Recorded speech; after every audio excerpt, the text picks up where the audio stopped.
Selamat sore Tribuners, live update sore kembali hadir menyapa Anda di Rabu 24 Agustus 2022. Sore ini kami akan menyajikan berbagai informasi teraktual mengenai peristiwa yang terjadi di tanah air dan akan dilaporkan secara langsung oleh reporter kami di lapangan. Bersama saya Firda Ananda dan inilah live update selengkapnya. Kita ke berita pertama, saudara. Dua orang pemilik loket diduga menjadikan lokasi tersebut sebagai tempat jual beli koin chip judi online. Keduanya kemudian dibekuk oleh personil Satreskrim Polres Tarakan. Selain dua pemilik, personil juga mengamankan satu orang perempuan yang bertugas sebagai pembantu di loket ikut diringkus oleh Satreskrim Polres Tarakan. Informasi lebih lengkapnya akan disampaikan oleh rekan jurnalis kami dari Tribun Kaltara, ada Andi Pausia yang akan melaporkannya. Silakan rekan Andi.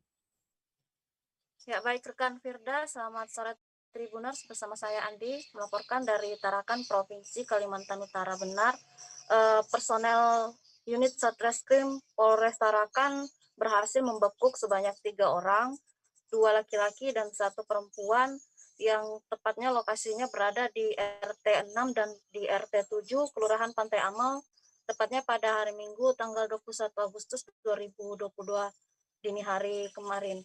Nah, dari 3 orang tersebut, 2 diantaranya adalah masing-masing pemilik loket dan di mana diduga menjualkan chip atau token uang virtual sebagai media yang digunakan sebagai objek taruhan dalam permainan judi online menggunakan aplikasi yang bernama Higgs Domino Coins.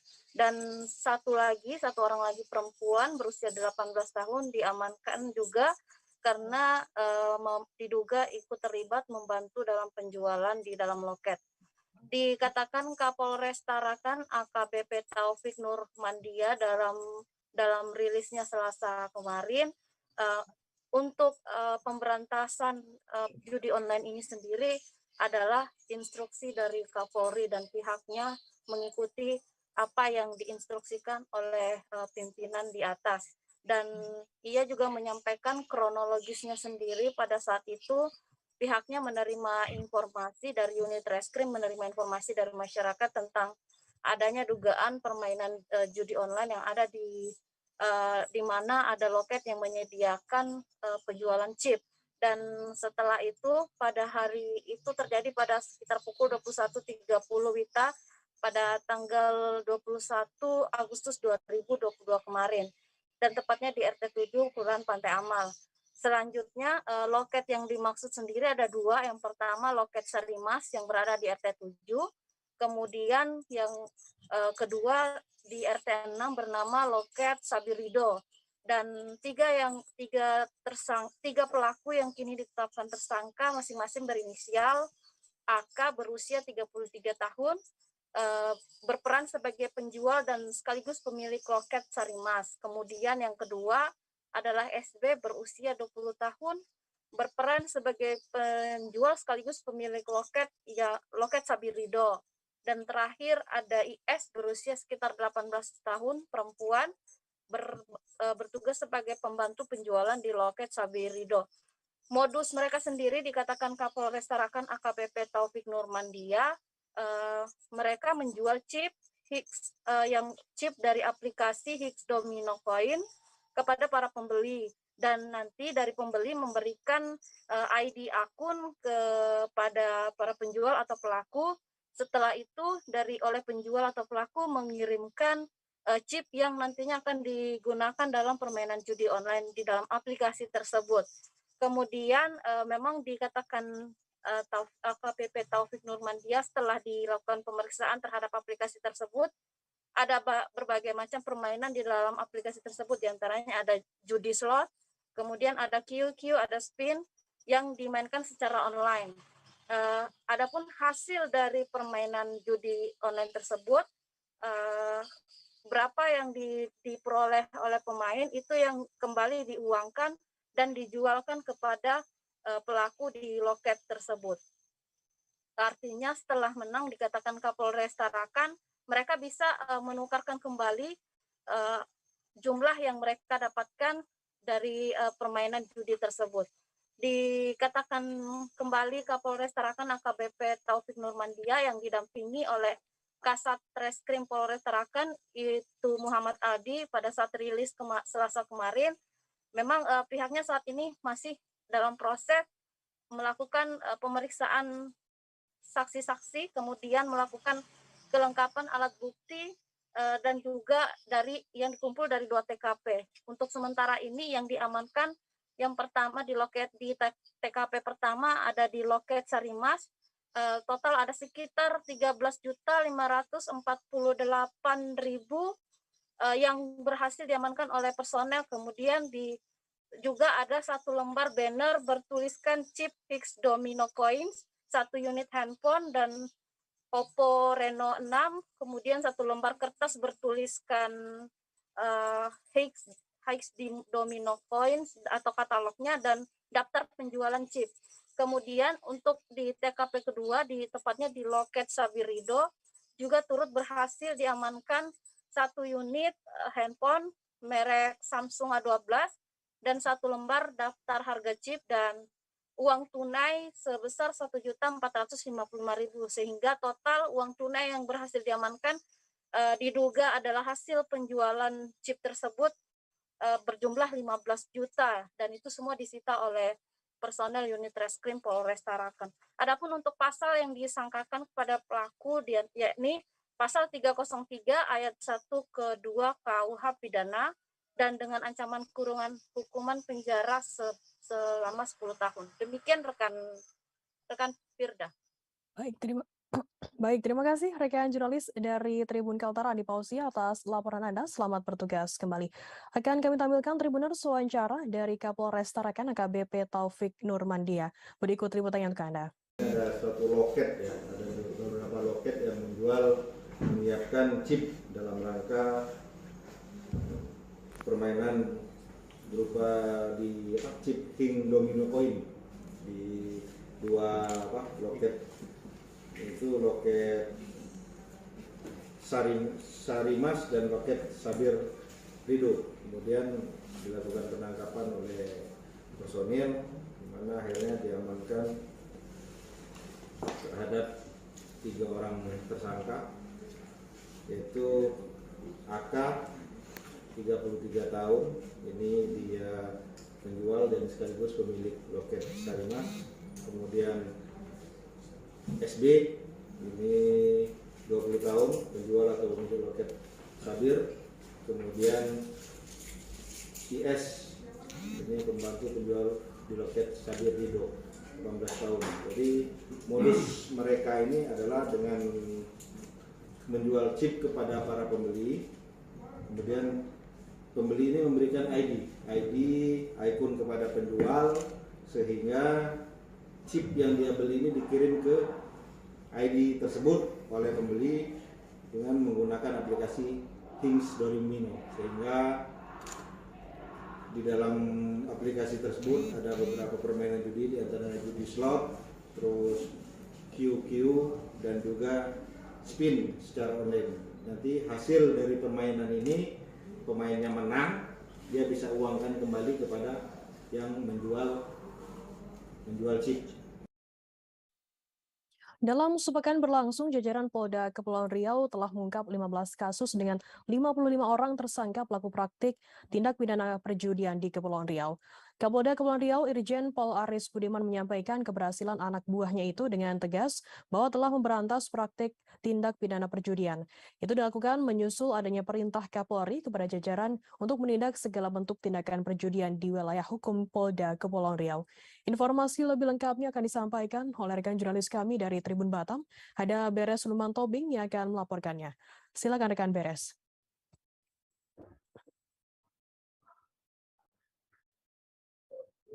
Baik, selamat sore rekan Firda, selamat sore Tribuner.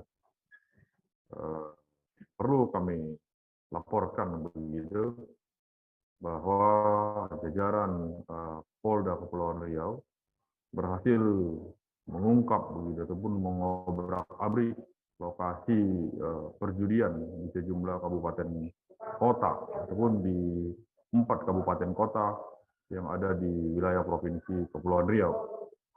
Nah, Polda Kepri menangkap sejumlah pelaku dengan 15 kasus ataupun 15 TKP begitu. Nah, ini terdapat di sejumlah kabupaten kota. Dari 15 TKP ataupun 15 kasus itu, Polda Kepri atau bersama jajaran begitu mengamankan sebanyak 55 orang tersangka. Nah, hal ini disampaikan langsung Kapolda Kepri, Irjen Pol Aris Budiman saat ungkap kasus Selasa kemarin begitu. Nah, dalam ungkap kasus ini langsung diambil alih Kapolda Kepri didampingi Kabid Propam, Direktur Kriminal Umum, Direktur Kriminal Khusus, dan Kabid Humas. Ini menjadi atensi ujar Kapolda Kepri begitu, sehingga ia pun memerintahkan seluruh jajaran Kapolres, baik Kota Tanjung Pinang, Karimun, Lingga, dan Anambas begitu. Nah, dari sejumlah kabupaten kota ini ada beberapa kasus perjudian yang kasus tersebut seperti togel gitu, haji domino, dan gelanggang permainan lainnya. Nah, dari lokasi ini polisi mengamankan sejumlah barang bukti dan uang hasil kejahatan yang dilakukan untuk transaksi begitu. Nah, Polda Kepri juga berhasil mendalami hasil keuntungan yang diperoleh dari aktivitas perjudian ini begitu, bahkan mencapai ratusan juta rupiah setiap harinya. Nah, masing-masing tersangka juga memiliki peran tersendiri begitu. Ada yang jadi CS, ada yang jadi bandar, pemain, dan lain sebagainya. Tak hanya berhenti di sini begitu. Jajaran Polda Kepri juga masih terus melakukan pengembangan, penyisiran begitu, untuk memberantas adanya tindak ataupun praktek perjudian yang ada di Kepulauan Riau. Perlu diketahui, Kepulauan Riau memang sering begitu ataupun menjadi tempat sarang perjudian yang cukup meresahkan masyarakat ini begitu. Nah, Kapolda Kepri Irjen Aris Budiman juga menyebutkan bahwa dalam praktek perjudian di Kepulauan Riau tidak ada oknum ataupun anggota Polri yang terlibat begitu. Mungkin demikian rekan Firda, terima kasih. Ya, baik. Terima kasih rekan Beres Numan Tobing dari Tribun Batam atas laporan Anda. Selamat bertugas kembali. Akan kami tampilkan Tribuners wawancara dari Kapolda Kepulauan Riau, Irjen Pol Aris Budiman. Berikut liputannya untuk Anda. Perjudian online ada 8 kasus. 1 kasus ditangani oleh Krimkum Polda Kepri.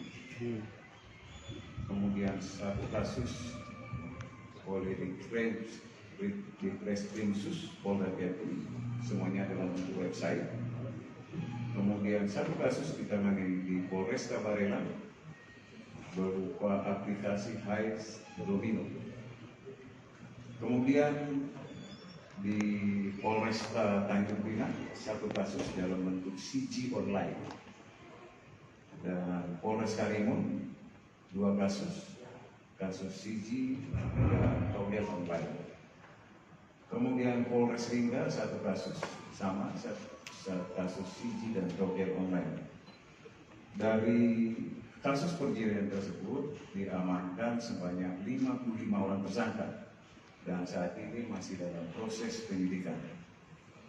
Peran masing-masing tersangka dari ke-55 orang ini antara lain yaitu penulis kertas CG, kemudian pembeli kertasnya, kemudian penjualnya, kemudian pengawas pada website online, kemudian ada customer service pada website perjudian online maupun pemilik kedai judi online. Polres Mamuju Tengah menggerebek lokasi judi sabung ayam di Kecamatan Karosa pada Senin 22 Agustus. Polisi menangkap 5 pelaku dan mengamankan barang bukti ayam aduan sebanyak 5 ekor.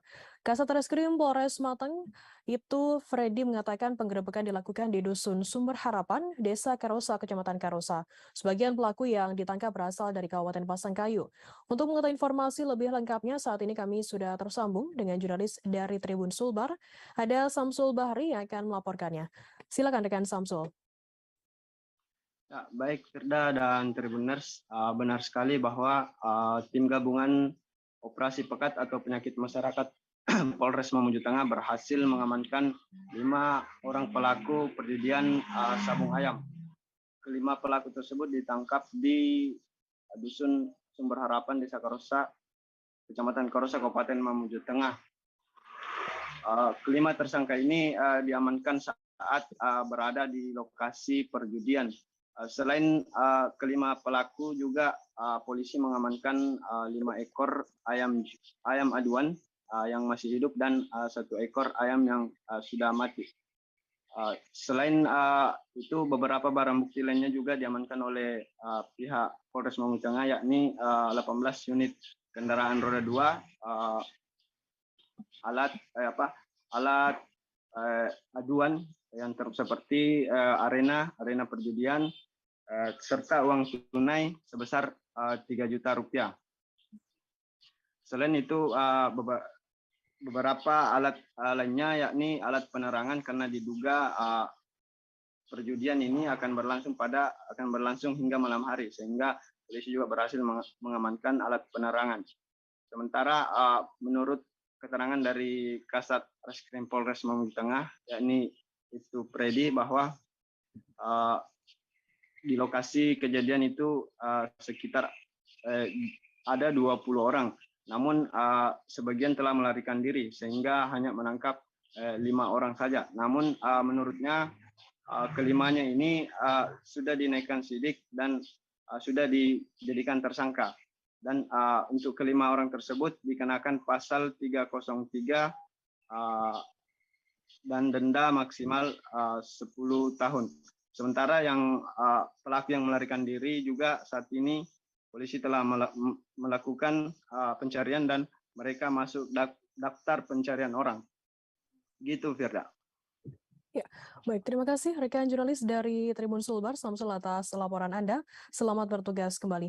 Akan kami tampilkan Tribuners wawancara dari Kasat Reskrim Polres Mamuju Tengah, Ibtu Freddy. Berikut liputannya untuk Anda. Pada hari Minggu, tanggal 21 Agustus, kemarin kami mendapat informasi dari masyarakat bahwa di Dusun Sumber Harapan, Kecamatan Karosa, Kabupaten Mamuju Tengah, terjadi perjudian sabung ayam di sana. Sehingga kami beserta tim operasi pekat Polres Mamuju Tengah melakukan penyelidikan untuk mengecek kebenaran laporan dari masyarakat tersebut. Setelah kami melakukan penyelidikan, ternyata benar di sana terjadi perjudian sabung ayam, sehingga pada saat itu juga sekitar pukul 17 kami melakukan penangkapan di lokasi perjudian sabung ayam tersebut, dan kami mendapati 5 orang. Kapolri Jenderal Polisi Sigit Prabowo memenuhi panggilan Komisi 3 DPR RI untuk menjelaskan penanganan kasus dugaan pembunuhan berencana terhadap Brigadir Nofriansyah Yosua Huta Barat alias Brigadir J yang terjadi di rumah Irjen Ferry Sambo, Kompleks Duren 3, Jakarta Selatan. Jenderal Listio Sigit tampak ditemani oleh sejumlah pejabat utama Mabes Polri. Di antaranya ada Wakapolri Komjen Gatot Edi Pramono dan Irwasum Polri Komjen Agung Budi Marioto. Informasi lebih lengkapnya akan disampaikan oleh rekan jurnalis kami dari tribunnews.com. Ada Ikman Ibrahim yang akan melaporkannya. Silakan rekan Ikman. Ya, benar rekan Bidata. Kapolri Jenderal Listio Sigit Prabowo akhirnya memenuhi pemanggilan Komisi 3 DPR RI untuk menjelaskan penanganan kasus dugaan pembunuhan berencana terhadap Brigadir Yosua Huta Barat alias Brigadir J di rumah dinas Irjen Ferry Sambo di Kompleks Polri Duren 3, Jakarta Selatan. Memang tadi kawan-kawan Tribunnews memang Jenderal Listio Sigit tampak ditemani oleh sejumlah pejabat utama Mabes Polri. Beberapa di antaranya memang tadi ditemani oleh Wakapolri Komjen Gatot Edi Pramono dan Irwasum Komjen Agung Budi Marioto, dan juga ada pula Kabar Reskrim Polri Agus Andrianto. Dalam kesempatan itu memang tadi Kapolri memaparkan secara ringkas mengenai kronologis kasus penembakan terhadap Brigadir J. Memang tadi dijelaskan bahwa awalnya kasus itu disebut merupakan kasus baku tembak antara Baradae dan Brigadir J. Namun belakangan kronologis baku tembak itu ternyata rekayasa. Diduga Irjen Ferry Sambo merekayasa dan melakukan intervensi terkait penyidikan itu melalui Biro Paminal Propam Polri. Akibat hal itu, 97 anggota Polri diperiksa karena diduga melanggar kode etik profesi dalam menangani kasus Brigadir J. Adapun 35 orang diantaranya telah terbukti melakukan pelanggaran. Sementara itu 18 orang dari jumlah tersebut harus diproses penahanan di tempat khusus. Nantinya seluruh anggota yang melanggar akan segera disidang etik dalam kurun waktu 30 hari ke depan. Di sisi lain tadi memang Kapolri Jenderal Listio Sigit Prabowo juga mengungkap terkait kesaksian Baradae saat ditemuinya langsung di rutan Barreskrim Polri. Kepada Kapolri, Baradae mengakui melihat Brigadir J terkapar bersimbah darah di depan Irjen Verdi Sambo. Verdi Sambo kemudian menyerahkan senjata api miliknya kepada Baradae. Lalu dia meminta Baradae turut menembak Brigadir J dalam insiden berdarah tersebut. Sigit juga menuturkan tadi bahwa Baradae mendapatkan iming-iming dari Irjen Verdi Sambo agar kasus penembakan Brigadir J diterbitkan surat perintah penghentian penyidikan atau SP3. Namun ternyata dia tetap menjadi tersangka. Hal itulah maka Baradae memutuskan menarik keterangan awal dan mengatakan hal yang sejujurnya terkait kasus Brigadir J. Demikian rekan Firda. Ya, baik. Terima kasih rekan Iqman Ibrahim dari tribunnews.com atas laporan Anda. Selamat bertugas kembali. Kita beralih ke informasi selanjutnya, Saudara. Operasi Laut Interdiksi terpadu dengan Sandi Purnama Gempur Peredaran Narkoba Bersama resmi ditutup di Dermaga TNI AL Dumai, Provinsi Riau pada Selasa 23 Agustus. Operasi laut ini sebelumnya dimulai pada Selasa 9 Agustus lalu. Penutup operasi tersebut dipimpin oleh Kepala BNN RI, Komjen Pol Petrus R. Golose, dinampingi oleh Deputi Pemberantasan BNN RI, Irjen Pol Kennedy, Kepala BNN Riau, Brigjen Pol Robinson Siregar. Informasi lebih lengkapnya akan disampaikan oleh rekan jurnalis kami dari Tribun Pekanbaru, ada Doni Kesumaputra yang akan melaporkannya. Silakan. Terima kasih rekan Firda. Perlu saya sampaikan juga bahwa Dumai sendiri dipilih sebagai tempat penutupan dari kegiatan operasi laut interdiksi terpadu 2022 karena memang BNN RI memilih Dumai sendiri karena memang Dumai sendiri berbatasan dengan negara Malaysia. Dan begitu pihak dari BNN mengaku bahwa dengan diadakannya penutupan dari operasi laut interdiksi terpadu 2022 di Kota Dumai ini untuk memberikan shock terapi bagi para pelaku yang mencoba ingin memasukkan barang-barang haram tersebut ke dalam Indonesia melalui perairan Dumai atau melalui Kota Dumai. Pada kesempatan itu juga bahwa dari kegiatan yang dilakukan oleh atau kegiatan operasi laut ini yang dilaksanakan mulai dari tanggal 9 Agustus sampai dengan 22 Agustus itu didapat sabu itu seberat 177,44 kg dan ekstraksi sebanyak 19.700 butir. Dari 177,4 kg ini itu didapat dari 3 kasus yang berhasil diungkap oleh tim operasi laut, yang mana dari 3 kasus tersebut ada 7 tersangka yang berhasil diamankan. 1 diantaranya dilakukan tindakan tegas terukur yang mengakibatkan pelaku meninggal dunia. Tentunya pada kesempatan itu juga Kepala BNN RI itu meminta kepada stakeholder yang ada di Riau untuk bersama-sama menjaga masuknya peredaran narkoba itu melalui Dumai, karena memang diketahui bahwa Dumai ini memiliki garis pantai yang panjang sehingga sangat memungkinkan penyelundupan itu dilakukan melalui Kota Dumai. Seperti itu rekan Firda. Baik, terima kasih rekan Doni Kesumaputra dari Tribun Pekanbaru atas laporannya. Selamat bertugas kembali. Akan kami tampilkan Tribuners wawancara dari Kepala BNN RI, Komjen Pol Petrus R. Golose. Berikut liputannya untuk Anda. Beratnya juga plus minus 1 bungkus gini 1 kilogram dan harganya bervariasi di Indonesia ini. Kalau mulai dari Sumatera Utara lebih murah karena banyak pasokan. Kemudian sampai di sini, sampai nantinya ke Indonesia bagian timur itu lebih mahal. Polres Majalengka berhasil menangkap 9 pelaku penyalahgunaan narkoba selama bulan Agustus 2022. Dari jumlah tersebut, 7 pelaku diantaranya melakukan tindak pidana narkotika dan 2 lainnya menyalahi aturan obat keras tanpa izin edar. Petugas menangkap 9 pelaku dari hasil penyelidikan 8 kasus narkoba di Majalengka. Informasi lebih lengkapnya akan disampaikan oleh rekan jurnalis kami dari Tribun Cirebon. Ada Eki Yulianto yang akan melaporkannya. Silakan rekan Eki. Ya baik, terima kasih Firda. Selamat sore Tribuners. Dapat saya laporkan dari Kabupaten Majalengka, Jawa Barat, di mana Polres Majalengka berhasil menangkap 9 pelaku kasus penyalahgunaan narkoba yang terjadi selama bulan Agustus 2022. Dari jumlah itu diketahui ada 7 pelaku yang melakukan tindak pidana narkotika dan 2 orang lainnya melakukan tindak pidana penyalahgunaan obat keras. Menurut Kapolres Majalengka AKBP Edwin Afandi bahwa 9 tersangka tersebut merupakan bagian pengungkapan 8 perkara kasus narkoba yang ditangani Polres Majalengka selama bulan Agustus 2022. Dari 9 pelaku yang ditangkap, polisi turut menyita barang bukti berupa sabu, ganja maupun obat terlarang.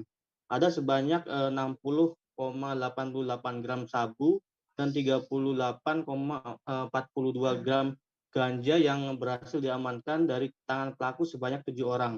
Sisanya sebanyak 430 butir obat keras disita dari 2 pelaku lainnya. Masih kata Kapolres bahwa pihaknya merupakan masih sindikat jaringan antar daerah. Asalnya barang haram tersebut kebanyakan datang dari luar kota. Nah, sementara 9 pelaku yang ditangkap juga kedapatan berdomisili di Majalengka atau di dalam kota. Nah, dari 8 kasus narkoba yang berhasil diungkap, ada 2 kasus yang bisa dibilang merupakan tangkapan terbesar di bulan Agustus.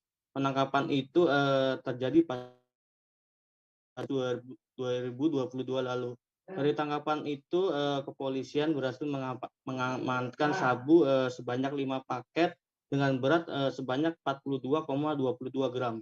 Ada 2 pelaku yang berhasil ditangkap dalam pengungkapan kasus besar itu, yakni inisial F dan AF warga Desa Loji, Kecamatan Jatiwangi, dan Desa Sindang Haji, Kecamatan Palasa. Keduanya ditangkap saat mencoba mengedarkan narkoba di 2 lokasi berbeda dengan cara ditempel di lokasi yang sudah disepakati oleh para pembeli, yakni di Desa Jatisura, Kecamatan Jatiwangi, dan Desa Palasa, Kecamatan Palasa. Setelah melakukan pengembangan, paket sabu-sabu yang cukup banyak dari rumah para tersangka. Paket sabu-sabu itu disembunyikan di dalam plafon rumah, baik oleh tersangka F maupun AF. Dalam pengembangannya juga para pelaku masih terbilang berada di usia produktif karena masih berusia 18 sampai 25 tahun. Nah, artinya diduga para pelaku ini menyasar barang terlarang tersebut. Nah, dari penangkapan 9 pelaku penyalahgunaan narkoba itu, masing-masing pelaku dijerat dengan pasal beragam, yang mana yang berkaitan dengan narkotika dan obat-obatan terlarang, di mana terancam minimal hukuman 12 tahun hingga 20 tahun penjara. Majalengka, Jawa Barat. Baik, terima kasih rekan Eki dari Tribun Cirebon melaporkan langsung dari Majalengka. Selamat bertugas kembali. Akan kami tampilkan Tribuners wawancara dari Kapolres Majalengka AKBP Edwin Afandi. Berikut liputannya untuk Anda. Baik, di bulan Agustus ini kita melakukan penangkapan terhadap 8 perkara tindak pidana narkotika. Ada 6 diantaranya narkotika dan 2 kasus yaitu obat keras. Kita mengamankan 9 orang tersangka, 7 tersangka narkotika dan 2 tersangka obat keras. Dari situ kita mengamankan sejumlah barang bukti yaitu sekitar 60 gram sabu-sabu, 430 butir obat keras, dan sekitar 30 gram ganja. Dari penangkapan ini kita melihat bahwa ada sedikit peningkatan peredaran narkotika di Kabupaten Majalengka, namun tetap kita laksanakan pemantauan, penyelidikan, dan penyidikan untuk memberantas peredaran narkotika di wilayah hukum Kabupaten Majalengka.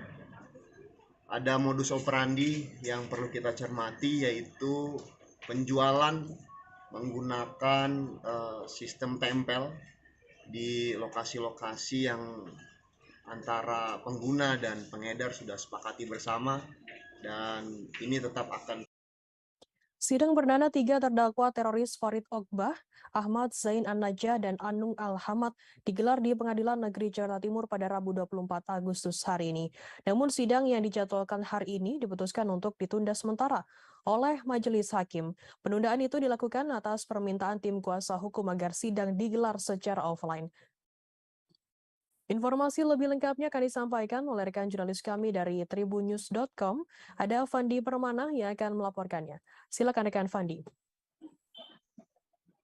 Baik, terima kasih Firda. Dilaporkan langsung dari Pengadilan Negeri Jakarta Timur bahwa pada hari ini Rabu 24 Agustus tahun 2022 dijadwalkan agenda sidang perdana dengan agenda pembacaan dakwaan terhadap 3 terdakwa teroris kasus terorisme, yakni kasus terorisme yang menjerat 3 terdakwa, yakni Farid Ogbah, Ahmad Zain An-Najah, dan Anung Al-Hamad di Pengadilan Negeri Jakarta Timur. Ketiga terdakwa itu sedianya dihadirkan langsung dalam persidangan perdana di Pengadilan Negeri Jakarta Timur. Namun hal tersebut urung dilakukan karena ada permintaan dari tim kuasa hukum yang dikoordinasikan oleh Juju Purwantoro dan juga Azam Khan agar terdakwa dihadirkan langsung atau sidang digelar secara tatap muka atau offline. Namun jaksa penuntut umum meminta agar persidangan itu dilakukan secara offline atau secara daring, di mana 3 terdakwa tersebut ditahan di Rutan Cikias, Jawa Barat. Namun penolakan itu dilayangkan langsung oleh tim kuasa hukum dari 3 terdakwa yang tetap menginginkan agenda persidangan tersebut dilakukan secara tatap muka. Dan setelah berjalan selama 30 menit, permintaan dari tim kuasa hukum 3 terdakwa kasus terorisme itu akhirnya dikabulkan oleh Majelis Hakim. Dan tadi juga Juju Purwantoro mengatakan bahwa sebenarnya sidang kasus pidana terorisme ini sedianya akan dilakukan secara online, namun penolakan dilakukan oleh tim kuasa hukum karena hal itu melanggar KUHAP, sehingga tim kuasa hukum tetap bersikeras agar 3 terdakwanya dihadirkan langsung di Pengadilan Negeri Jakarta Timur. Dan permintaan tersebut dikabulkan oleh Majelis Hakim, dan rencananya sidang perdana itu akan dilakukan pada tanggal 31 Agustus 2022 di Pengadilan Negeri Jakarta Timur. Dan untuk sementara memang persidangan belum bisa dilakukan karena tim kuasa hukum masih tetap mengupayakan agar 3 terdakwa tersebut dihadirkan langsung, sehingga upaya pembelaan ataupun kronologi yang menjerat 3 terdakwa kasus terorisme itu bisa disampaikan secara tatap muka dan juga secara terang benderang. Dan rencananya kuasa hukum dari 3 terdakwa terorisme itu, yakni Juju Purwantoro, akan tetap mengupayakan sidang tersebut sampai dengan nanti vonis atau kalau keputusan hakim dilakukan, tetap dilakukan di Pengadilan Negeri Jakarta Timur dan digelar secara tatap muka atau offline. Firda.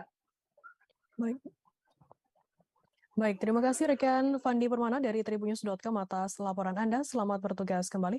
Akan kami tampilkan Tribuners wawancara dari kuasa hukum terdakwa kasus teroris Farid Ogbah, Azam Khan, dan juga Juju Purwantoro. Berikut liputannya untuk Anda. Pun tidak majelis hakim, sehingga konteksnya sementara waktu setelah didapatkan tadi sempat ditunda untuk sidang setengah jam.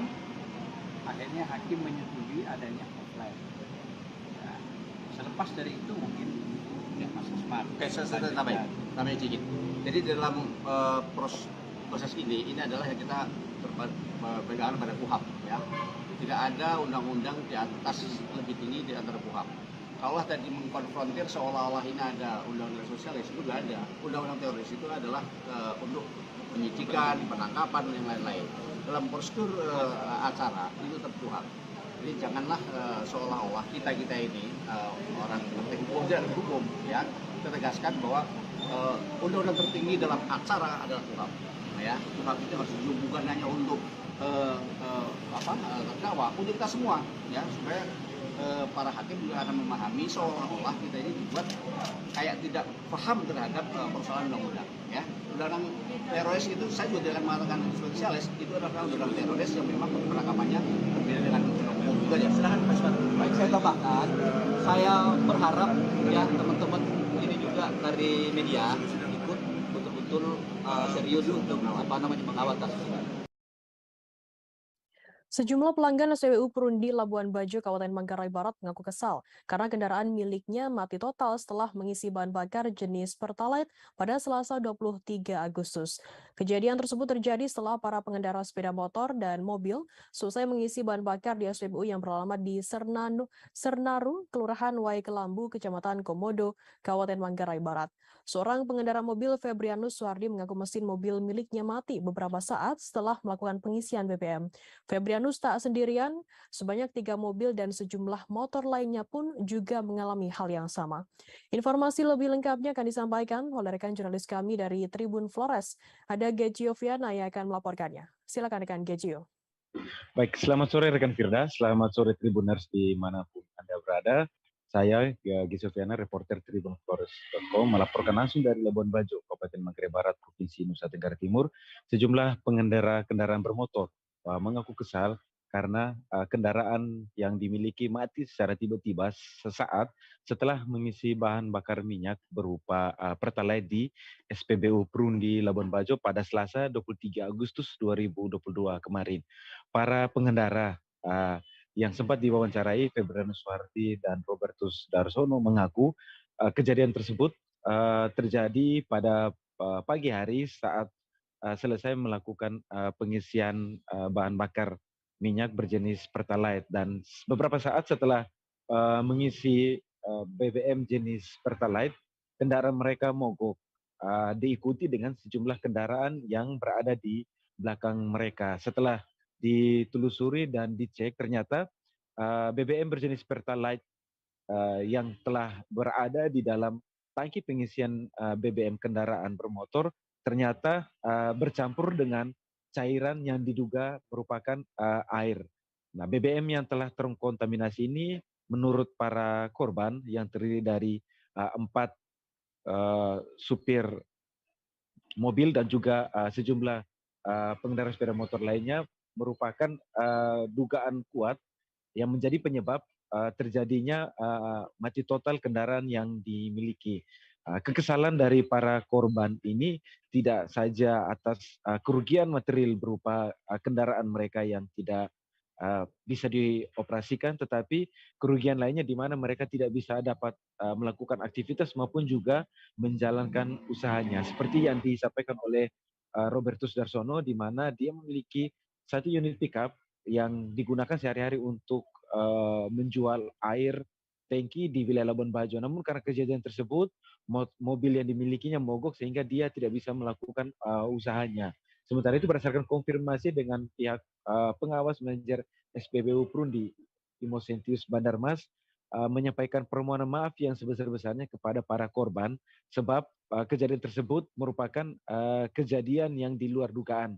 Imosentius mengatakan bahwa BBM yang digunakan pada saat itu merupakan BBM yang dikirimkan dari Depo Treo pada Selasa pagi, dan setelah kejadian itu terjadi, Imosentius mengatakan bahwa dugaan kuat bahwa BBM yang telah disalurkan kepada para pelanggan telah terkontaminasi. Namun saat dikonfirmasi apakah terkontaminasi cairan berupa air, Imosintius mengatakan bahwa hal tersebut masih di dalam proses penyelidikan. Sementara itu untuk ganti rugi yang dituntut oleh para korban, Imosintius mengatakan bahwa pihaknya bertanggung jawab dengan memberikan pelayanan berupa perbaikan atas kendaraan yang rusak tersebut. Namun dalam proses diskusi yang alot dilakukan pada Selasa siang kemarin, para korban tetap ngotot untuk bukan saja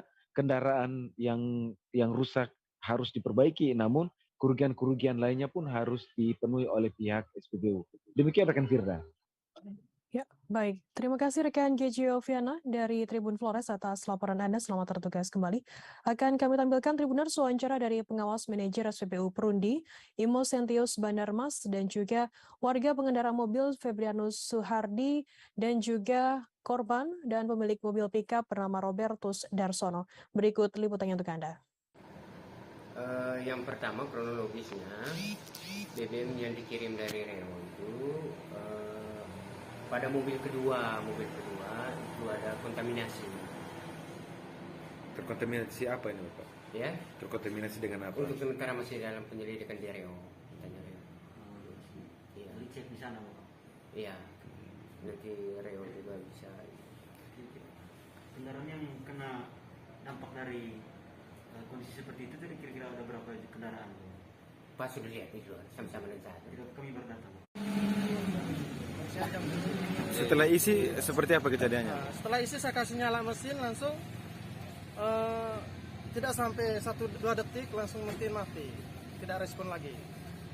Mesin tidak nyala langsung mati total. Setelah dicek-cek ternyata. Setelah dicek saya cek buka tutupan tangki, di dalam tangki ternyata ada air, campuran minyak campur air. Dengan ini sudah terjadi kepada pihak SPBU seperti apa harapannya? Nah, ini kita mau permohonan kita ini mau kita ganti rugi, terus ongkos kerjanya dibenarin, dikasih hidupin semua, terus kami punya kerja, tuh kita kan cari penghasilan Pak. Apalagi kan pertamanya kita ini kan isi pertalite di SPBU Pertamina Senaru ini, pas kita sudah selesai isi pertalite-nya itu tidak mungkin hanya 5 meter dari pertalite dari tempat isinya mobil mati kita cek usut, terus mobil yang kedua lewat juga ya mati juga. Akhir dari pihak teman juga tanya ke kita mungkin ada kesalahan dari apa, kita coba cek dulu cek mobilnya, memang kebetulan hasil dari ceknya pertalite yang di SPBU Pertamina Senaru ini ada dicampur dengan air. Terus dari teman-teman juga ada berapa mobil, Innova Reborn, Innova Grand, terus ada Carry, ada Bemo, semua yang ikut korban itu ada totalnya ada 4 korban, 4 mobil. Begitu juga termasuk sepeda motor. Rencana pemerintah menaikkan harga bahan bakar minyak dikeluhkan oleh para motoris speedboat di Kabupaten Pulau Morotai. Salah seorang motoris speedboat bernama Rahman Tabat, 45 tahun, mengatakan apabila BBM naik lagi akan sangat berdampak baginya. Apalagi mereka para motoris yang berbeda seperti angkutan darat. Informasi lebih lengkapnya akan disampaikan oleh rekan jurnalis kami dari Tribun Ternate. Ada Fizri Nurdin yang akan melaporkannya. Silakan rekan Fizri.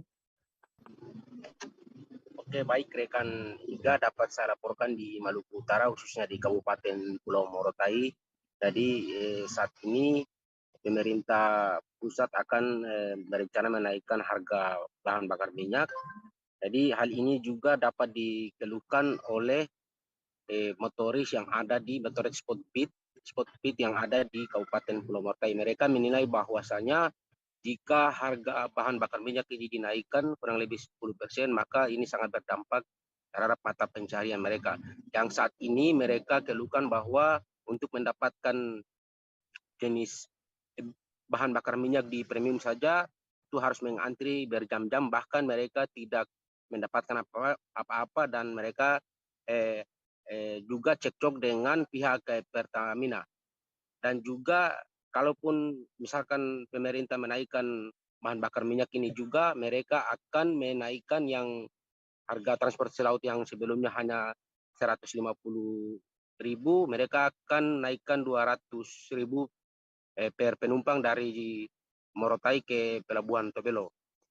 Dan juga mereka saat ini meminta kepada pemerintah daerah agar para speedboat ini untuk disediakan tempat di mana untuk mereka mengambil bahan bakar minyak, karena mereka juga menganggap bahwa berbeda dengan kendaraan yang bisa memarkir mobil untuk mengambil minyak di premium. Sementara mereka ini mendapatkan minyak ketika berhadapan dengan pihak premium mereka akan bercocok dengan pihak premium. Nah, sehingga mereka meminta kepada pemerintah daerah untuk memberikan satu pangkalan bagi mereka, dan juga mereka berharap kepada pemerintah pusat untuk mempertimbangkan adanya kenaikan harga bahan bakar minyak. Diketahui juga bahwa harga bahan bakar minyak di Kabupaten Pulau Morotai untuk jenis Pertamax per liternya Rp12.700 dan juga untuk Pertalite-nya Rp7.600 dan solar Rp5.150. Mungkin itu rekan Firda yang dapat saya laporkan di Kabupaten Pulau Morotai. Saya kembalikan. Baik, terima kasih rekan jurnalis dari Tribun Ternate atas laporannya. Selamat bertugas kembali. Akan kami tampilkan Tribuners wawancara dari seorang motoris speedboat di Maluku Tengah, yakni Rahman Baba. Berikut liputannya untuk Anda. Yang jelasnya kalau ini saja DP harga yang sekarang ini saya sok kewalahan, apalagi mau kasih naik lagi, tambah kewalahan lagi. Apalagi orang di speed ini ketika tong kasih naik tiket akan DP dampak ke orang juga. Mau kasih naik tiket terus sebentar nanti penumpang mengeluh lagi. Iya. Yang jelas tetap mengeluh. Tong tara kasih naik pun kanal, tara kasih naik pun kanal. Artinya DP kan tara kasih naik tong rugi. Tara kasih naik rugi lagi. Berarti rata-rata ini pakai Pertamax sih? Rata-rata yang jelasnya ya 50-50 lah. Ada Pertamax, ada Pertalite. Ada minyak tanah juga. Wali Kota Bogor, Bima Arya memberikan bantuan kepada warga yang rumahnya terdampak banjir lumpur di Kampung Cogrek, Kelurahan Kertamaya, Kecamatan Bogor Selatan, Kota Bogor. Bima Arya menerangkan bantuan yang diberikan ini sebagai langkah upaya asesmen pasca bencana banjir lumpur. Bantuan-bantuan yang diberikan ini, sambung Bima Arya, merupakan awalan untuk menormalkan kembali rumah warga yang terdampak. Informasi lebih lengkapnya akan disampaikan oleh rekan jurnalis kami dari Tribun Bogor, ada Rahmat Hidayat yang akan melaporkannya. Silakan rekan Rahmat. Ya baik, Firda dan rekan-rekan kami menjelaskan bahwasanya memang pada hari kemarin Selasa 23 Agustus 2022 Wali Kota Bogor Bima Arya Sugiarto mendatangi lokasi kampung yang terkena banjir lumpur,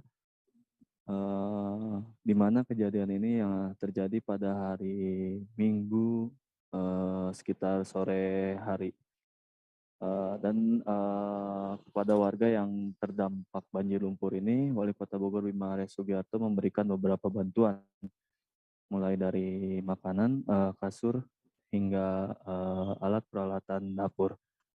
Dan perlu diketahui oleh rekan-rekan Tribuners lainnya bahwasanya memang bencana banjir lumpur yang terjadi di Kampung Cogrek, Kelurahan Kertamaya, Kecamatan Bogor Selatan, Kota Bogor ini berdampak pada 11 rumah warga dan beberapa kerugian material, yakni 6 unit sepeda motor yang ikut terendam oleh banjir lumpur ini. Namun dalam kejadian yang terjadi pada Minggu sore hari ini tidak ada korban jiwa akibat kejadian ini, dan rumah-rumah yang terdampak pun tidak ada yang rusak sama sekali.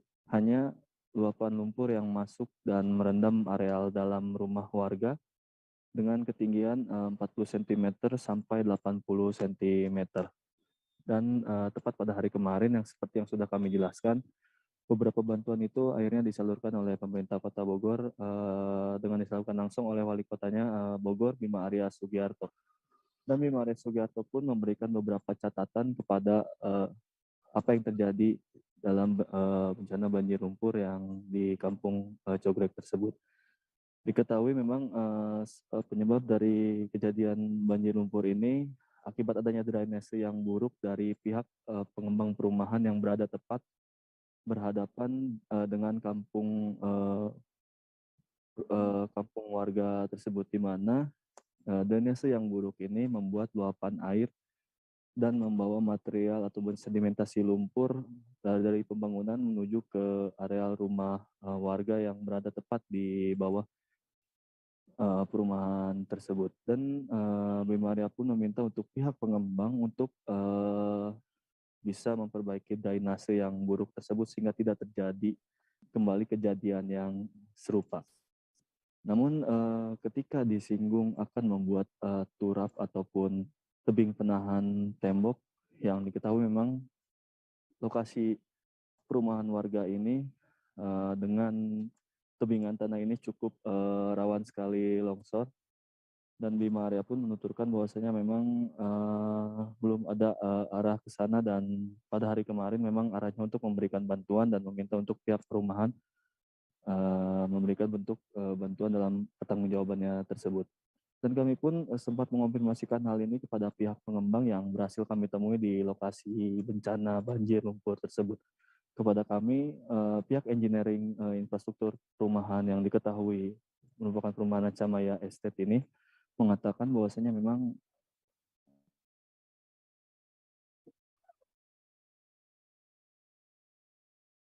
Halo rekan Bima. Halo rekan Rahmat, maksud kami.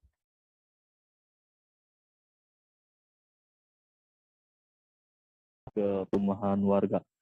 Namun dalam kejadian ini semenjak hari Senin hingga terakhir pada hari kemarin, pihak perumahan sudah memberikan itikat baiknya dengan membantu warga dan warga sekitar, dan tim BPBD gabungan untuk membersihkan sisa-sisa material banjir lumpur yang merendam 11 rumah warga ini. Dan pihak perumahan pun sudah duduk bareng dengan pihak kecamatan dan kelurahan setempat untuk membicarakan solusi yang bagus untuk memperbaiki sumber bencana banjir lumpur yang merendam areal dalam rumah warga di Kampung Cogrek tersebut.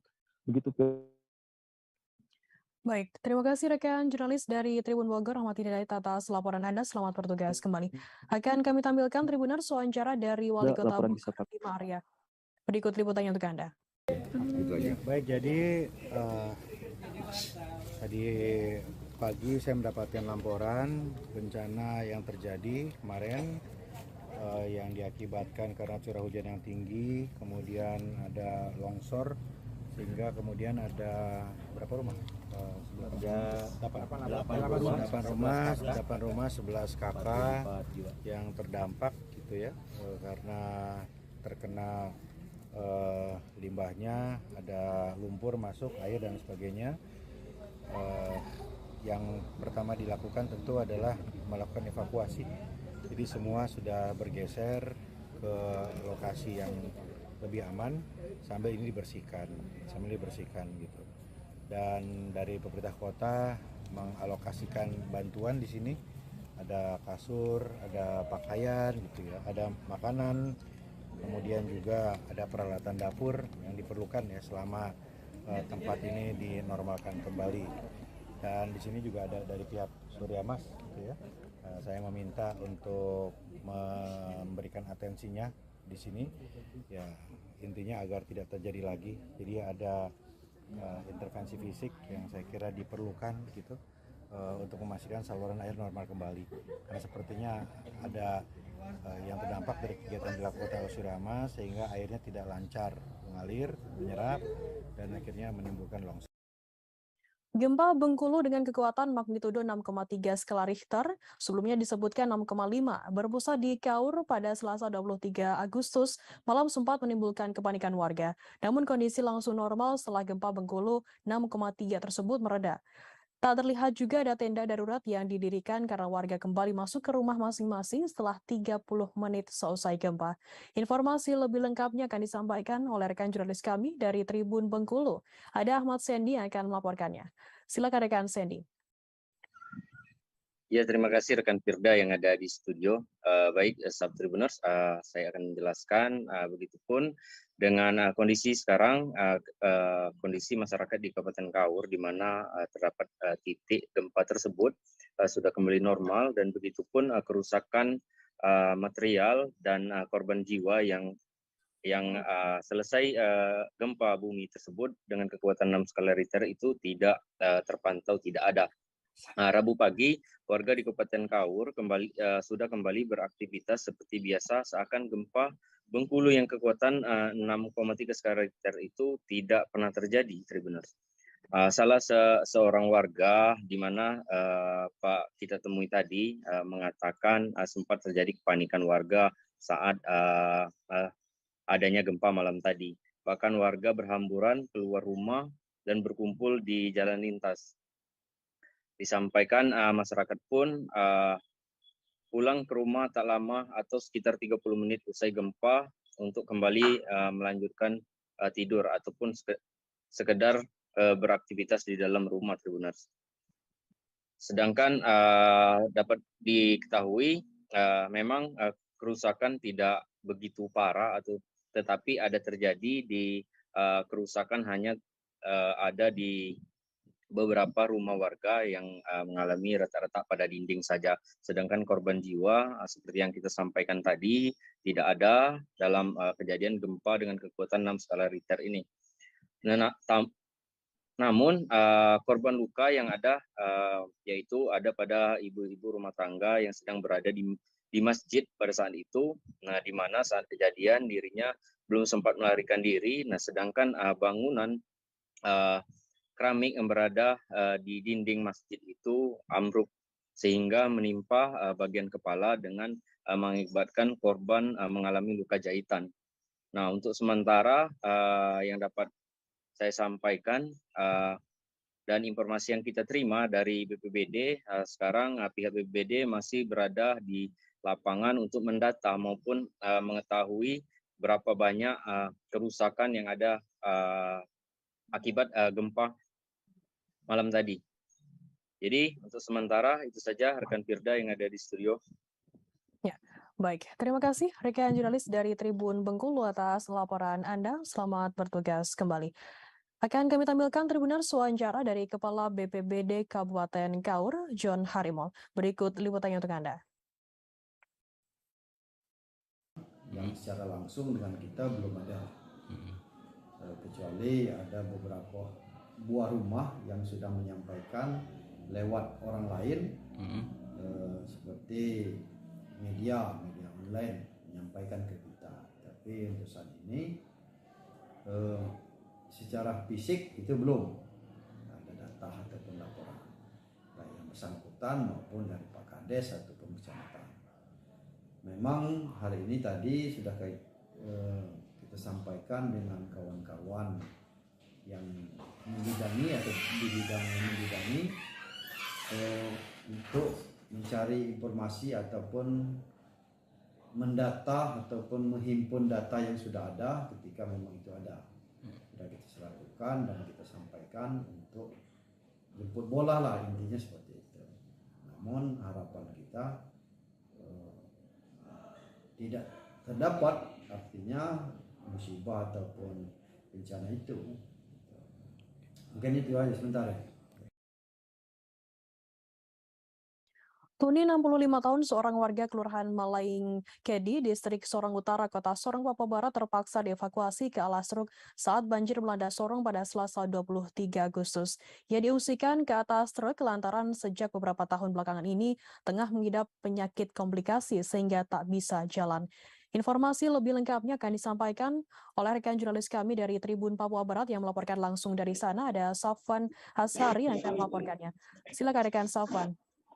Baik, Firda dan juga Tribuners dimanapun Anda berada, hari ini dapat saya kabarkan dari Kota Sorong, Papua Barat bahwasanya bencana banjir melanda Kota Sorong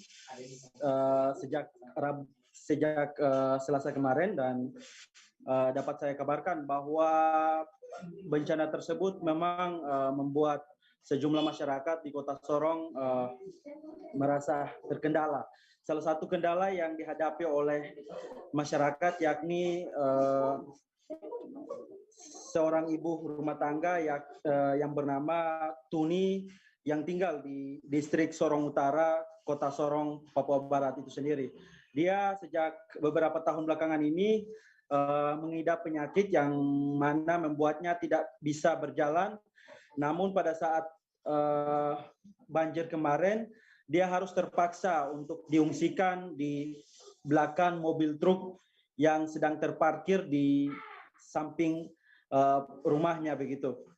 Nah, selain itu warga di Kota Sorong yang tinggal di sekitar Ibu Tuni ini sendiri merasa kecewa akan respon pemerintah yang cukup lambat untuk mengevakuasi masyarakat yang sakit di kompleks tersebut. Selain itu dapat saya kabarkan juga bahwa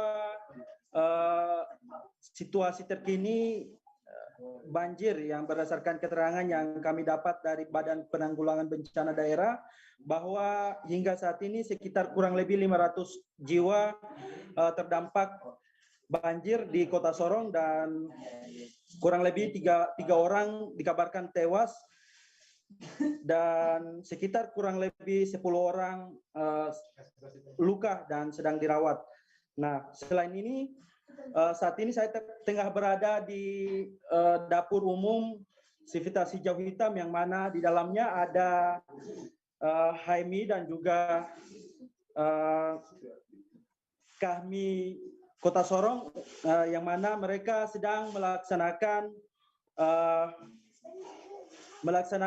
persiapan untuk mendistribusikan makanan siap saji kepada sejumlah masyarakat yang terkena dampak di wilayah Kota Sorong itu sendiri. Dan rencananya mereka akan mendistribusikan makanan siap saji ke kilometer 8 dan juga beberapa wilayah yang terdampak banjir itu sendiri. Dan makanan yang mereka sediakan kurang lebih 100 bungkus dan beberapa bantuan dari alumni pun telah diserahkan kepada masyarakat yang terkena dampak. Sekian, Firda. Baik, terima kasih rekan Sofan dari Tribun Papua Barat atas laporan Anda. Selamat bertugas kembali. Akan kami tampilkan Tribuners wawancara dari anak dari Tuni bernama Hadi, 37 tahun, dan juga tetangga Tuni di distrik Sorong Utara Rini. Berikut liputannya untuk Anda. Ya, cuma mengharap ada bantuan aja dari pemerintah. Sampai saat ini juga belum ada bantuan. Evakuasi juga belum ada? Evakuasi belum ada. Belum ada ya? Sudah 2 hari ya? Sudah 2 hari. Iya. Kalau boleh tahu, Ibu sakit apa, Ibu? Ibu ada kena penyakit asam urat. Gak bisa jalan ya? Iya. Pada saat banjir kemarin dan sampai hari ini, bagaimana, Bu? Maksudnya bisa aktivitas tidak? Tidak bisa, cuma di rumah saja. Cuma di rumah saja. Sampai sejauh ini ada bantuan dari pemerintah? Kegiatannya belum ada. Belum ada ya. Untuk evakuasi juga belum ada. Makanan? Belum ada. Belum ada ya. Iya.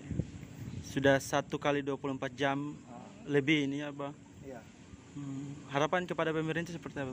Ya, berharap ada uluran tangan kepada warga di sini saja. Siap. Untuk evakuasi juga? Evakuasi ya, itu ya. Kalau mungkin evakuasi ya kita masih bisa bertahan di sana saja. Okay. Kalau ya sudah. Kita banjir di sini. BPBD? Setiap banjir besar kita agak kurang sih kayak kemarin. Kemarin tuh kita segini. Sampai pinggang ya? Iya. Harusnya mungkin kalau mungkin ada di sini ada berapa orang tua yang mungkin harus dievakuasi begitu, tapi nggak ada sih kemarin di sini air kencang juga, masnya nggak ada kayak dari Basarnas mungkin apa berupa perahu atau apa. Di sana di belakang itu juga ada orang sakit, tapi untung ada mobil trek dari apa tetangga mungkin punya, jadi ibu itu diungsikan di atas mobil. Sampai sekarang di atas mobil? Enggak, sudah masuk di rumahnya, tapi maksudnya air sudah ada sih, sudah belum kering, tapi ibunya setidaknya sudah bisa di dalam kamar toh Kak, maksudnya sudah di tempat. Oknum pejabat Dinas Pendidikan DKI Jakarta diduga melakukan pungutan liar atau pungli pada guru kontrak kerja individu atau KKI atau honorer. Pungutan liar tersebut dilakukan untuk mengeluarkan surat keputusan atau SK pengangkatan guru honor. Namun SK tersebut juga diduga asli namun palsu, dalam artinya surat diberikan namun guru tersebut tak memiliki NIK KI. Informasi lebih lengkapnya akan disampaikan oleh rekan jurnalis kami dari Tribun Jakarta, ada Dionisius Arya yang akan melaporkannya. Silakan rekan Dion.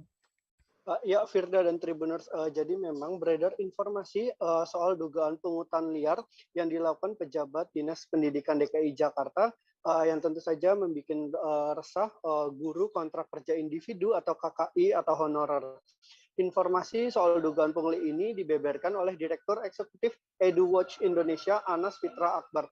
Modus yang digunakan oleh oknum pejabat Disdik DKI ini adalah dengan mengeluarkan surat keputusan pengangkatan asli tapi palsu, dalam artian surat ini diterbitkan tanpa disertai pemberian nomor induk kepegawaian kontrak individu.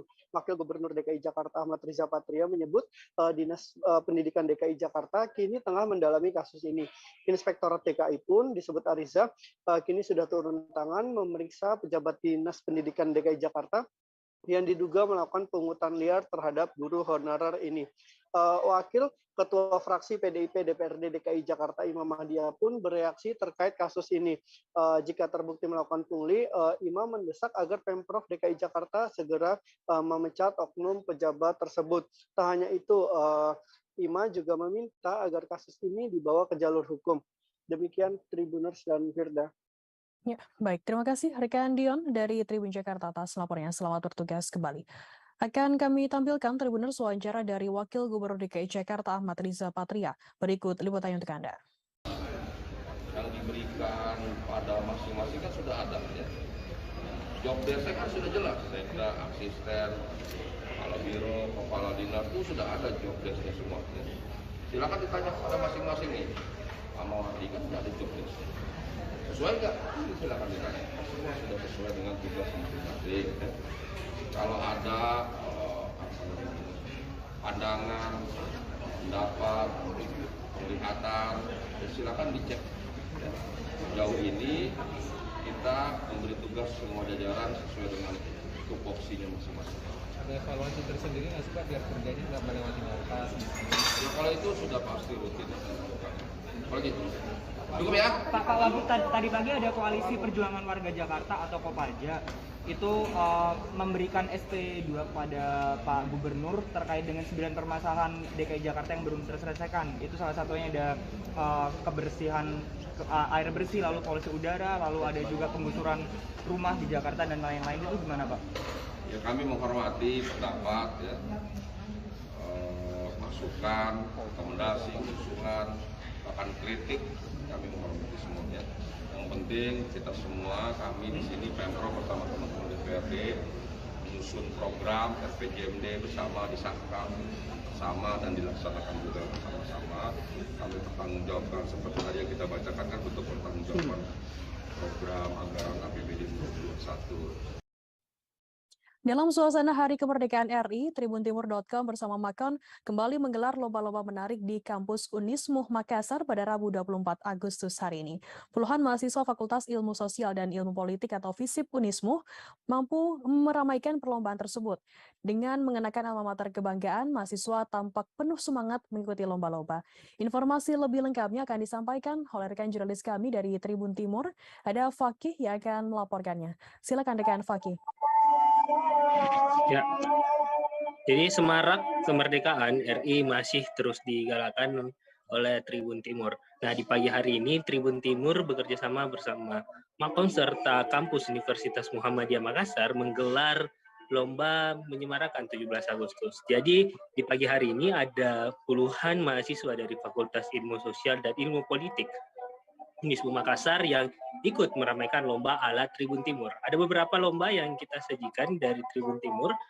utamanya tentang sejarah maupun politik serta geografis di Indonesia. Jadi perlombaan yang diadakan pertama ialah putar otak. Nah, putar otak ini dari mahasiswa akan berbaris, lalu ditanyakan berbagai pertanyaan mengenai sejarah, politik, serta geografis di Indonesia. Nah, setelahnya mahasiswa melakukan tebak gaya sesuai dengan kehidupan hari-hari sebagai seorang mahasiswa. Nah, di games ketiga, mahasiswa mengikuti lomba ranking 1 dengan pertanyaan kembali lagi seputar politik, sejarah kebangsaan, serta geografis di Indonesia. Jadi ada puluhan mahasiswa yang ikut meramaikan kegiatan dari Tribun Timur ini. Selain itu, para dosen juga hadir untuk ikut berkegiatan dan menyemarakan suasana. Mereka juga ikut menjawab beberapa pertanyaan-pertanyaan yang diberikan. Nah, selain itu juga para penonton, baik itu dari mahasiswa, Sivitas Akademika, sampai ke petugas keamanan kampus pun ikut meramaikan semarak merah putih ala Tribun Timur di kampus Unismu Makassar. Seperti itu. Baik, terima kasih rekan jurnalis dari Tribun Timur atas laporan Anda. Selamat bertugas kembali. Akan kami tampilkan Tribuners wawancara dari Wakil Pemimpin Redaksi tribuntimur.com, Ronald Ngantun. Berikut liputannya untuk Anda. Tribun Timur menjalankan satu kegiatan yang berkaitan dengan peringatan ulang tahun kemerdekaan Republik Indonesia. Kegiatan yang disebut Semangat Merah Putih, dan itu untuk mahasiswa-mahasiswa Universitas Muhammadiyah Makassar. Lewat permainan yang kita selenggarakan pagi hari ini, kita berharap mahasiswa-mahasiswa akan terus menyemangati dalam hidup mereka sebagai mahasiswa, sehingga mereka juga bisa berprestasi. Kalau di masa lalu ada pejuang-pejuang kemerdekaan yang berprestasi meraih kemerdekaan, maka ke depan mahasiswa-mahasiswa Unismu juga harus bisa berprestasi untuk meningkatkan pembangunan di Indonesia, khususnya di Sulawesi Selatan. Harga telur mengalami lonjakan di Pasar Anduonohu, Kota Kendari, Provinsi Sulawesi Tenggara. Kenaikan harga telur itu menurut beberapa pedagang berbeda tergantung dari pengambilannya dan juga dasar penetapan harga jual ke pembeli.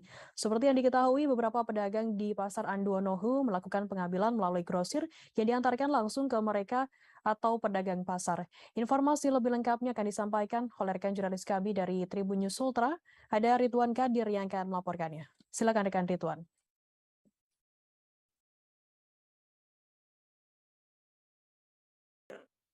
Terima kasih rekan Firda. Dapat saya sampaikan, memang harga telur ayam merangkak naik di Pasar Anduonohu, Kota Kendari, Provinsi Sulawesi Tenggara.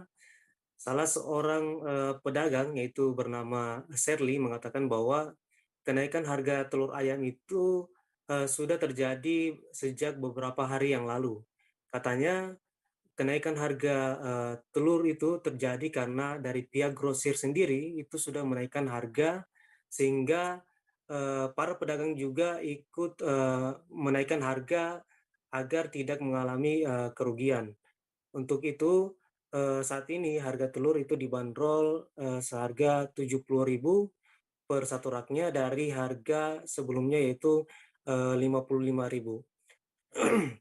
Sementara itu salah seorang pedagang lainnya yaitu bernama Rina itu mengatakan telur ayam yang ia jual saat ini itu dibanderol dengan harga 65.000 yang sebelumnya itu dibanderol dengan harga 55.000 per satu raknya. Katanya kenaikan harga tersebut dikarenakan harga yang ditawarkan oleh pihak grosir juga ikut meningkat, sehingga ia harus menyesuaikan harga jualnya. Kenaikan tersebut juga kemungkinan disebabkan karena harga ayam yang juga ikut membumbung tinggi. Selain itu juga stoknya ikut berkurang di pasar.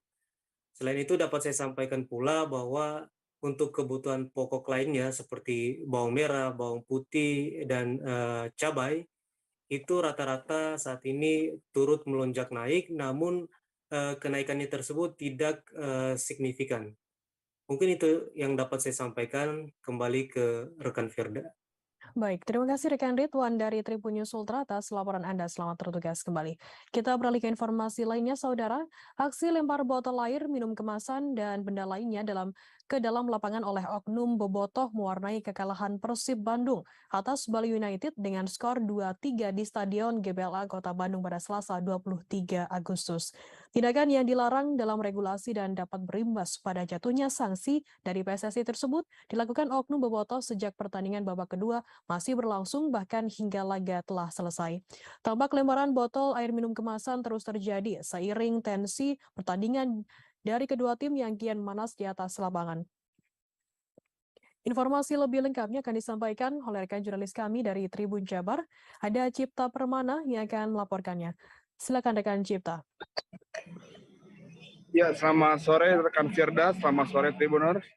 Bahwa pertandingan laga antara Persib Bandung menghadapi Bali United yang berlangsung di Stadion Gelora Bandung Lautan Api kemarin diwarnai dengan aksi tidak kurang terpuji, maksudnya tidak dengan aksi yang dilarang sesuai dengan regulasi dalam regulasi Liga 1 atau PSSI, di mana dalam laga tersebut terjadi aksi lempar botol air minum kemasan yang dilakukan oleh oknum bobotoh, kami sebut seperti demikian, ke arah bench atau tempat bangku cadangan dari tim Bali United. Selain melempari botol dengan air kemasan ke arah bench, juga botol-botol tersebut juga dilemparkan ke arah lapangan sebagai bentuk protes atau kecewaan terhadap kepemimpinan wasit Ervan Effendi yang dinilai menuai kontroversi dalam keputusan-keputusannya. Dalam laga yang berlangsung, dalam laga yang berakhir dengan skor 2-3 untuk kemenangan tim tamu atau Bali United tersebut, aksi tersebut terus terjadi bahkan hingga pertandingan usai, sehingga hal tersebut membuat tim Bali United, baik itu pemain, ofisial maupun perangkat tim lainnya, sempat tertahan di tengah lapangan dan tidak bisa keluar meninggalkan lapangan dikarenakan sudah sejumlah orang atau penonton sudah menunggu mereka untuk melewati lorong menuju ruang ganti dari Stadion Gelora Bandung Lautan Api. Akibatnya petugas kepolisian terpaksa memasang barikade dengan menjajarkan belasan personil kepolisian dilengkapi dengan tameng huru-hara untuk melindungi para pemain atau tim Bali United dari lemparan-lemparan botol tersebut.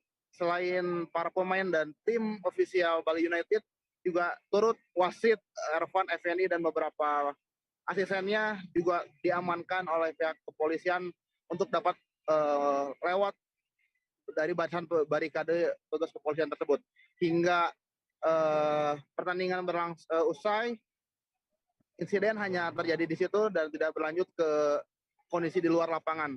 Demikian yang kami dapat sampaikan. Selain itu juga Firda dapat kami sampaikan bahwa aksi serupa juga pernah terjadi di PSS Sleman, atau supporter PSS Sleman saat menghadapi PSM Makassar, di mana aksi tersebut berbuntut pada jatuhnya sanksi komdis sebesar 50 juta untuk supporter atau tim dari PSS Sleman, sehingga aksi yang dilakukan oleh oknum bobotoh kemarin juga dapat berpotensi mengundang sanksi yang sama dengan tim supporter PSS Sleman. Demikian yang dapat kami laporkan, Firda. Ya, baik. Terima kasih rekan Cipta Permana dari Tribun Jabar atas laporan Anda. Selamat bertugas kembali. Kita beralih ke informasi lainnya, Saudara. Terungkap sosok anggota Polri yang merusak dan mengambil CCTV di sekitar rumah Irjen Ferdisambo terkait kematian Brigadir Nofriansyah Yosua Huta Barat alias Brigadir J. Hal itu diungkap oleh Kapolri Jenderal Polisi Sigit Prabowo dalam pemaparan rapat bersama Komisi 3 DPR RI Jakarta pada Rabu 24 Agustus. Menurutnya ada dua sosok yang mengambil CCTV di sekitar TKP di Duren 3, Jakarta Selatan. Keduanya adalah anggota Polri dari Divisi Propam Polri dan Bareskrim Polri. Listio mengatakan fakta tersebut terungkap seusai tim sus bentukannya melakukan penyidikan mendalam. Tim SUS bentukan Kapolri mulanya melakukan interogasi terhadap seorang Satpam Kompleks Polri Duren 3. Peran dari masing-masing tersangka pun juga sudah diketahui oleh tim SUS. Ada yang berperan merusak, mengambil, hingga mengamankan CCTV tersebut. Namun demikian, Listio Sigit enggan membeberkan identitas anggota Polri yang melakukan hal ini. Selain itu, sehari setelah kejadian penembakan di rumah Irjen Verdi Sambo, yakni pada Sabtu 9 Juli lalu pukul 11 siang, penyidik Polres Jakarta mendatangi kantor Biro Paminal Div Propam Polri untuk melakukan pembuatan berita acara pemeriksaan saksi-saksi. Namun penyidik mendapatkan intervensi dari personel Biro Paminal Div Propam Polri. Mereka hanya diizinkan untuk mengubah format berita acara interogasi yang dilakukan oleh Biro Paminal Div Propam menjadi BAP. Kemudian pada pukul 1 siang, penyidik dan saksi diarahkan oleh Biro Paminal untuk melakukan rekonstruksi kejadian. Namun personel Biro Div Propam memerintahkan penggantian harddisk CCTV yang ada di pos keamanan Kompleks Polri. Harddisk tersebut kemudian juga diamankan oleh personil Div Propam Polri. Akan kami tampilkan Tribuners keterangan lebih lanjut atau lebih lengkap dari Kapolri Jenderal Polisi Sigit Prabowo. Otopsi hanya boleh didampingi oleh penyidik dan atau asisten dokter forensik, sehingga saat itu Saudara Reza selaku adik dari almarhum Brigadir J menunggu pelaksanaan sampai dengan otopsi selesai di luar. Kemudian pada saat jenazah dimasukkan dalam peti, Saudara Reza baru melihat jenazah dari Brigadir J. Kemudian pada tanggal 9 Juli pagi rencana jenazah akan dibawa ke Jambi. Yang saya hormati seluruh anggota Dewan yang saya muliakan. Kemudian pada hari Sabtu tanggal 9 Juli sekitar pukul 11, penyidik Polres Metro Jakarta Selatan mendatangi kantor Biro Paminal Div Propam untuk melakukan pembuatan berita acara pemeriksaan saksi-saksi Saudara Richard, Ricky, dan Kuat. Namun, penyidik mendapatkan intervensi dari personil Biro Paminal Div Propam Polri. Penyidik hanya diizinkan untuk mengubah format berita acara interogasi yang dilakukan oleh Biro Paminal Div Propam menjadi berita acara pemeriksaan. Kemudian sekitar pukul 13, penyidik bersama saksi diarahkan oleh personal Div Propam untuk melakukan rekonstruksi kejadian di TKP. Setelah selesai pelaksanaan rekonstruksi, para saksi menuju rumah Saudara FS di Saguling. Personel Biro Paminal Div Propam Polri di saat yang bersamaan kemudian menyisir TKP dan memerintahkan untuk mengganti harddisk CCTV yang berada di pos security Duren 3. Harddisk CCTV ini kemudian diamankan oleh personel Div Propam Polri. Kapolri Jenderal Polisi Sigit Prabowo mengungkapkan ada intervensi dalam pembuatan berita acara pemeriksaan atau BAP penanganan kasus tewasnya Brigadir Nofriansyah Yosua Huta Barat alias Brigadir J. Intervensi tersebut dilakukan oleh personil Biro Paminal Div Propam Polri. Hal itu diungkapkan oleh Kapolri Listio Sigit saat menghadiri undangan rapat dengar pendapat dengan Komisi 3 DPR RI yang membahas kasus tewasnya Brigadir J pada Rabu 24 Agustus. Dalam tayangan siaran langsung di YouTube DPR RI, Listio mengatakan intervensi tersebut terjadi pada 9 Juli 2022, sehari setelah kejadian penembakan Brigadir J. Sekitar pukul 11 siang, waktu Indonesia Barat, penyidik Polres Jakarta Selatan mendatangi kantor Biro Paminal untuk melakukan pembuatan BAP saksi-saksi. Di antaranya yakni ada saksi Baradae alias Richard Eliezer, kemudian Bribka Ricky Rizal alias RR, dan Kuat Ma'ruf alias KM.